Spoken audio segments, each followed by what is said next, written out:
தமிழக மக்கள் வாழ்வாங்கு எப்படி புரட்சித் தலைவர் அம்மா காலத்தில் வாழ்ந்தாங்களோ அது போன்ற ஒரு வாழ்க்கை வாழ அண்ணன் எடப்பாடியார் நடவடிக்கை எடுப்பார் என்பதை இந்த நேரத்தில் தெரிவித்துக் கொள்கிறேன்.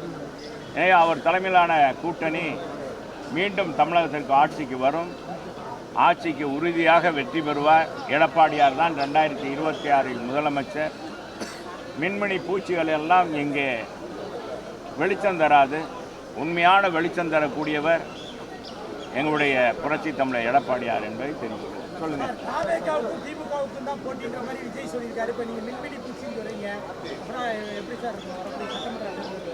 சார், களத்துக்கு களத்தில் பணியாற்றுறவங்க எங்களுக்கு தான் தெரியும் யாருக்கு யார் போட்டி என்பது.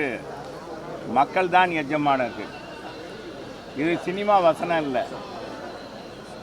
அவர் அப்படி சொன்னாரான்னு எனக்கு தெரியாது. நீங்கள் கேட்குறீங்க.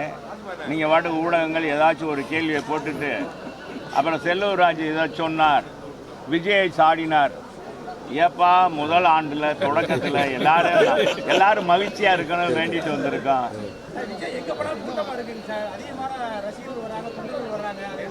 எல்லாருக்கும் வருவாங்க தம்பி, எல்லாருக்கும் ரசிகர்கள் வருவார். ரசிகர்கள் இருந்தால் அது முதல் வரும்போது அந்த முகத்தை பார்க்குறதுக்கு சினிமா கவர்ச்சிக்கு தமிழ்நாட்டில் எப்போவுமே நம்ம அமிதாப் பச்சன் வந்தாருன்னா கூட கூட்டம் கூடும். அமிதாப் பச்சன் எவ்வளோ காலமாக சினிமாவில் இருக்கார். அதெல்லாம் ஒன்றும் இது இல்லை, கூட்டம் கூடுறது வச்ச இல்லை. மக்கள் தீர்மானிக்கணும். மக்கள் நம்மளை ஆளக்கூடியவர்கள் யார், நம்மளை ஆளக்கூடிய நிர்வாக திறன் படைத்தவர் யார் என்பதை நிரூபிக்க வேண்டும். அதுபோன்ற நிரூபித்தவர் புரட்சி தமிழர் எடப்பாடியார். எனவே அதுக்குள்ளே மற்ற யாரையும் இது முதல் தொடக்கனால யாரையும் நான் சாட விரும்பலை. தம்பி கேட்டதுனால சொன்னேன். மக்கள் தான் எஜமானர்கள், மக்கள் தான் முடிவெடுப்பார்கள். மக்கள் முடிவெடுத்து விட்டார்கள். மதுரையில் 200 கோடி மாநகராட்சியுடைய வரிப்பணம் இன்றைக்கி திமுக நிர்வாகிகளால் கொள்ளையடிக்கப்பட்டிருக்கிறது. அதுக்கு தீர்வே கிடைக்கவில்லை. ஒரு மேயர் இல்லாமல் ஒரு மாநகராட்சி 3 மாதங்களுக்கு மேலாக நடைபெறுகிறது. 3 மாதங்கள் மாநகராட்சி கூட்டம் நடைபெறவில்லை. இதனால் மக்களுடைய குறைகள் நிறைகளை பற்றி பேச முடியவில்லை. இது போன்ற ஒரு ஆட்சி, அவ்வளோ ஆட்சி இதுவரை தமிழகத்தில் மட்டுமல்ல இந்தியாவிலையும் எங்கு நடந்ததில்லை. 5 மண்டல தலைவர் இல்லை, நிலைக்குழு தலைவர் இல்லை. இதுக்கு இந்த ஆண்டாட்சி விடுதல் கிடைக்கும் அப்படின்னு நாங்கள் நினைக்கிறோம். இல்லைன்னா அவர் மாநகராட்சி அவங்க மாமன்ற உறுப்பினர்கள்லாம் அவர் ராஜினாமா செய்ய சொல்லிடலாம். திமுக தலைவர், மாண்புமிகு முதலமைச்சர். ஏன்னா யாருமே சரியில்லைன்றதுனால தானே அவர் தேர்ந்தெடுக்கலை. இல்லைன்னா தேர்ந்தெடுத்திருப்பார். எல்லா 69 மாமன்ற உறுப்பினர் இருக்காங்க. யாரையும் ஒரு ஆளை கூட தேர்ந்தெடுக்க முடியல. ஒரு மேயரை தேர்ந்தெடுக்க முடியல, 5 மண்டல தலைவரை தேர்ந்தெடுக்க முடியல, நிலைக்குழு தலைவரை தேர்ந்தெடுக்க முடியல. இங்கே இருக்கிற நான் தாண்டா வீரன் அப்படின்னு இங்கே இருக்கிற 2 அமைச்சர்கள் பேசுகிறாங்க. எனவே இந்த ஆட்சி நம்ம 23ஆம் புலிகேசி ஆட்சியை போல தான் இருக்கிறது என்பதை தெரிவிச்சுக்கிறோம். வேற என்ன?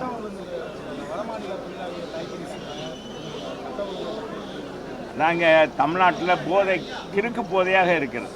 தமிழ்நாட்டில் கிறுக்கு போதை.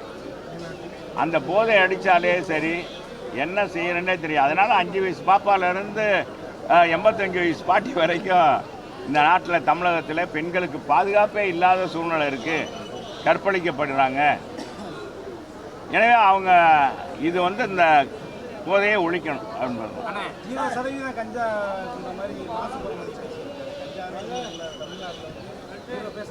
2026 மாண்புமிகு மக்கள் நல்வாழ்வுத்துறை அமைச்சர் அருமையான ஒரு ஜோக் அடித்திருக்கிறார். வேற ஒன்றுமே இல்லை. இப்போ கூட நீங்கள் போனீங்கன்னா எத்தனை இடத்துல நான் கஞ்சா வாங்கி தரலாம். அதெல்லாம் கொண்டாந்து இப்போ என்னென்னா முன்னாலையெல்லாம் கொண்டாந்து விற்பாங்க.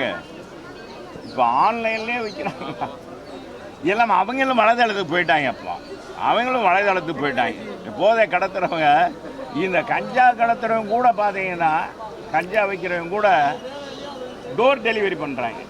இந்த அமேசான், இந்த இது என்னப்பா, ஜொமேட்டோ, இன்னொன்று என்ன, ஃப்ளிப்கார்டு, என்னென்னமோ இருக்குது. அது மாதிரி டோர் டெலிவரி பண்ணுறாங்க.